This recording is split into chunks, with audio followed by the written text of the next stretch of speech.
एक बार की बात है। एक गांव में विपुल नाम का एक आदमी अपनी पत्नी रजनी के साथ रहता था। दोनों दिल के बहुत अच्छे थे। वे हमेशा हंसी खुशी रहते थे। बस उन लोगों की जिंदगी में संतान सुख की कमी थी। उन्हें कोई बच्चा नहीं हो रहा था। इस बात से वे बहुत परेशान रहते थे। एक दिन विपुल गांव में टहल रहा था। तभी उसने देखा एक स्कूली लड़की बैग लेकर उसके पास चली आ रही थी। विपुल पूछता है, तुम कौन हो बेटा? तुम्हें किसके घर जाना है?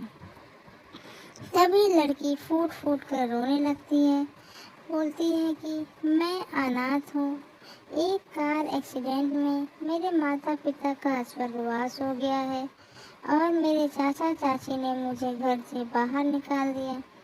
मैं कहाँ जाऊँ? मुझे कुछ समझ में नहीं आ रहा है। मैं ऐसे ही इधर उधर भटक रही हूँ। कोई मुझे अपने घर में नहीं रहने दे रहा है। सब मुझे अपने घर से भगा दे रहे हैं।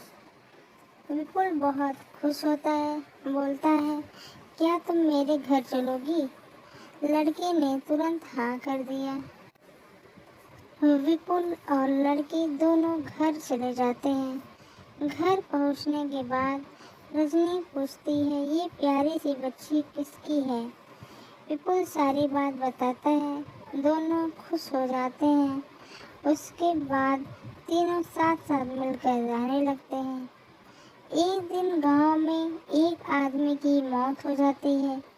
गांव वाले एकदम परेशान हो जाते हैं। किसी को कुछ समझ में नहीं आता है कि कैसे ये घटना घटी।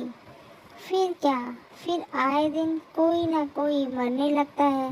तब गांव वाले तांत्रिक बाबा के पास जाते हैं। जब तांत्रिक बाबा पूजा करते हैं तो वहाँ लड़की अपने रूप में आकर खड़ी हो जाती है।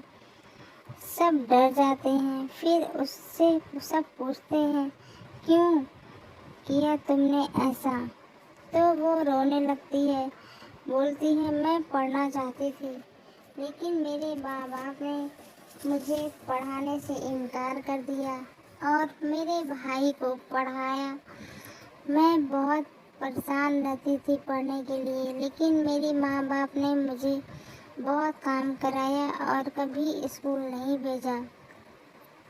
एक दिन जब मैं ज़बरदस्ती स्कूल का कपड़ा पहन के तैयार हो गई तो मेरी माँ बाप ने मुझे मिलकर मार डाला।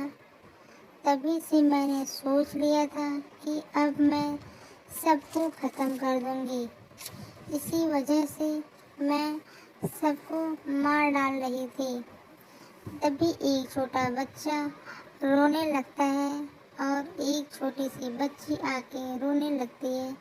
बोलती है कि कम से कम मुझे तो अपना भविष्य मत खराब करने दो। मुझे जीना है।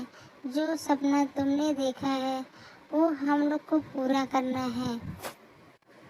इतना सब सुनकर उस चुड़ैल को रुलाई आने लगा और वो रोने लगी और बोली कि आज के बाद मैं कभी किसी को नहीं मारूंगी। बस आप ये पूजा करके मेरी आत्मा को शांति दे दीजिए। और तांत्रिक ने पूजा किया और उस लड़की की आत्मा को शांति मिल गया।